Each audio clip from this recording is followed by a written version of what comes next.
Salut à tous, on est ravis de vous retrouver. Aujourd'hui, on parle d'un sujet pas du tout dans l'actualité. La crise du coronavirus. L'épidémie de coronavirus. Covid-19.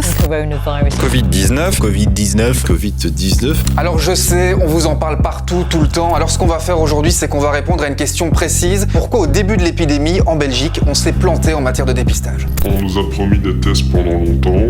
On s'est rendu compte qu'on n'aurait pas les tests de nous-mêmes et que s'il fallait trouver une solution, c'était nous qui allions devoir la trouver. Pour bien comprendre ce qui s'est passé, on revient quelques mois en arrière. Le 17 novembre 2019, le Covid-19 apparaît pour la première fois à Wuhan, en Chine. Mi-janvier, le virus est sorti de Chine. Et fin janvier, l'Organisation mondiale de la santé déclare l'état d'urgence international et dit ceci.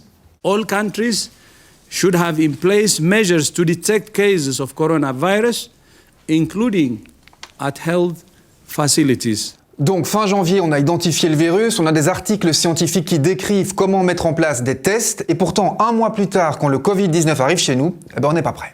Les morts commençaient à arriver les uns après les autres, on s'est rendu compte qu'il fallait pas compter sur le fédéral pour les avoir. Des témoignages comme ceux-ci, on a pu en recueillir plein, et pourtant, au début de l'épidémie, le 3 mars, la ministre de la Santé, Maggie De Block, dit ceci à la Chambre: « Notre capacité en termes de tests est plus que suffisante. » Raté. La preuve en un graphique. Début mars, un pays comme l'Allemagne augmente considérablement sa capacité de test. Elle dépiste proportionnellement 4 fois plus qu'en Belgique. L'Allemagne, ce que je vois, c'est qu'ils ont quand même testé beaucoup plus large, avec une quantité de tests par rapport à la proportion d'habitants qui est beaucoup plus importante. Ils ont testé, ils ont pu tracer, ils ont pu mieux confiner les gens qui étaient malades et l'entourage. Et au final, ils ont quand même un taux de mortalité qui est moins important, beaucoup moins important que le nôtre. Donc l'Allemagne parvient à augmenter rapidement sa capacité de test, et ça c'est entre autres dû à des raisons logistiques. Ils ont plus de labos, plus de matériel, et contrairement à nous, contrairement à la Belgique, ils ne dépendent pas d'autres pays pour s'approvisionner en matière de tests. Ça c'est vrai, mais ce qui est vrai aussi, c'est que le monde politique belge a tardé à réagir. Bonjour professeur Gala, est-ce que en matière de tests, le monde politique belge aurait pu réagir plus vite? On aurait pu réagir plus vite si on avait anticipé sur la progression rapide de la pandémie chez nous. Je pense qu'au départ, on a probablement estimé qu'on était un peu protégé. Et il faut signaler qu'il y a aussi des tout petits pays voisins de la Belgique, comme le Luxembourg, qui ont réagi bien plus vite que nous. Oui, au niveau des tests, on était nettement moins bon que le Luxembourg, alors que le Luxembourg est beaucoup plus petit que nous. Simplement, ils ont prévu, ils se sont préparés et ils ont activé très très vite leur réaction par rapport à la pandémie, ce que nous, on n'a pas fait. Et c'est vraiment tellement vrai que si vous regardez le nombre de cas détectés par le Luxembourg par million d'habitants, c'est quasiment le top européen. Donc ça veut dire que le virus a circulé aussi bien au Luxembourg que chez nous, mais par contre leur mortalité, elle est virtuellement nulle.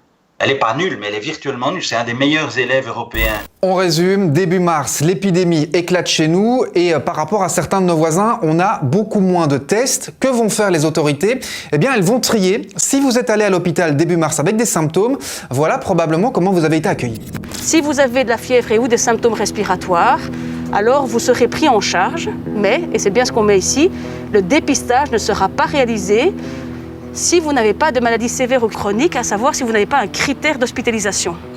Donc ça veut dire que vous serez probablement Covid positif, détecté par le médecin comme étant Covid positif, mais vous n'aurez pas le dépistage. Mais est-ce qu'on a été trop dur dans les critères au début? Je pense qu'on a été extrêmement strict dans les critères au départ, et ça, en tout cas, c'est pas moi qui le dis, ce sont nos infectiologues qui le disent, qui sont les vrais experts en la matière. La question, elle est là. Est-ce qu'on a établi des critères stricts parce qu'on manquait de tests? Eh bien, notre journaliste Tristan Godard est allé la poser à l'Institut de santé publique. Est-ce qu'on a créé ces critères pour limiter du coup le nombre de tests que l'on devait faire et envoyer au labo? La question se pose autrement.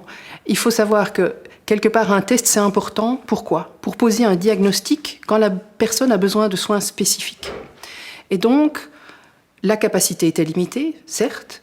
Donc il fallait prioriser vers qui on allait faire ces tests. À partir du moment où c'est une question de diagnostic, c'est parce qu'il y a des soins qui doivent être donnés.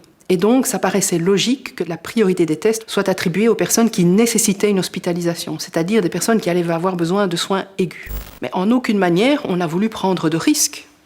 C'est-à-dire qu'on a dit aux personnes qui étaient malades, vous vous auto-isolez, vous restez à la maison. Parce que si vous circulez, vous risquez de contaminer d'autres personnes. Mais du coup, cette politique de critères très stricts va avoir des conséquences concrètes sur le terrain, très concrètes même, notamment pour le personnel soignant.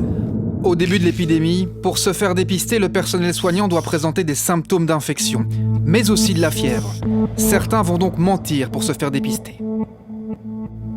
Beaucoup de médecins ont triché. Si vous savez qu'un test peut changer les choses pour des membres de votre personnel, vous ajoutez ces symptômes sur le papier et vous pouvez alors demander une PCR. C'est évidemment un faux quand vous dites à quelqu'un qu'il a de la fièvre alors qu'il n'en a pas. Puisque les tests n'étaient pas disponibles par frottis, on a fait passer des scanners à tous les personnels qu'ils souhaitaient. Ça, c'est interdit ou pas de faire des scanners? Je pense que vous ne correspondez pas vraiment aux critères de remboursement d'un scanner thoracique. Ça va coûter beaucoup plus cher à l'État, évidemment. Tous les hôpitaux ont fait ça. Un scanner thoracique, c'est remboursé combien par l'INAMI? 200 €?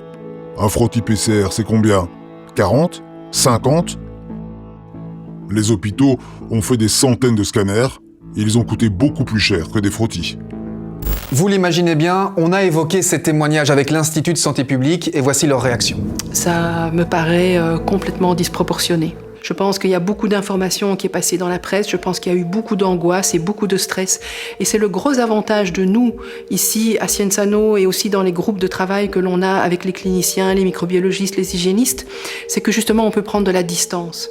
Et que quand on fait des recommandations, on prend la distance utile, parce que nous pouvons encore le faire, parce que nous ne sommes pas au contact des personnes qui sont, elles, exposées et qui est peut-être tout à fait justifié qu'ils aient des angoisses et que du coup on réponde de manière non appropriée à une angoisse qui est légitime. Début mars, l'épidémie progresse chaque jour et pourtant, il est très difficile pour le personnel soignant de se faire tester et ils ne sont pas les seuls. Dans les maisons de retraite, tester le personnel et les résidents n'est pas une priorité. Stéphane Verheyden a perdu ses 2 parents à 6 jours d'intervalle, tous 2 infectés dans une maison de retraite. Au début de la crise, il n'y avait pas de dépistage. Il y avait des dépistages dans les hôpitaux où on voulait éviter la saturation, qui est tout à fait compréhensible. Mais à mon avis, on a omis de faire quelque chose pour avoir des tests dans les maisons de repos. Mais je regrette qu'on n'ait pas été plus clair envers, à mon avis, des centaines et des milliers de gens qui ont vécu la même chose que moi, où on a dit on teste pas parce que c'est... On n'est pas, il faut presque être, au début de la crise, il fallait presque être sûr qu'on était positif pour pouvoir être testé.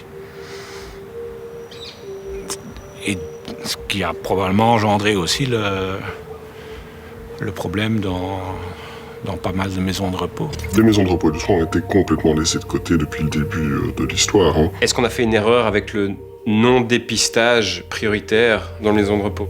Oui, évidemment, c'est une grave erreur de ne pas dépister dans les maisons de repos. On sait que c'est eux qui vont mourir, on sait que ce sont les personnes âgées, ce sont nos aînés qu'il fallait protéger. Soyons clairs sur un point, aujourd'hui on a encore très peu de recul sur la gestion de cette crise, mais ce qui est clair c'est que pour des raisons logistiques, économiques, politiques aussi, la Belgique était moins bien préparée que certains de ses voisins et ça a eu des conséquences très concrètes sur le terrain. Voilà, c'est la fin de cet épisode, n'hésitez pas à nous laisser votre avis, vos idées de sujets en commentaire, n'oubliez pas de vous abonner aussi à la chaîne. Et puis, si vous voulez revoir notre enquête sur les fonds bancaires, on vous mettra le lien quelque part ici. Et moi, je vous dis à très bientôt.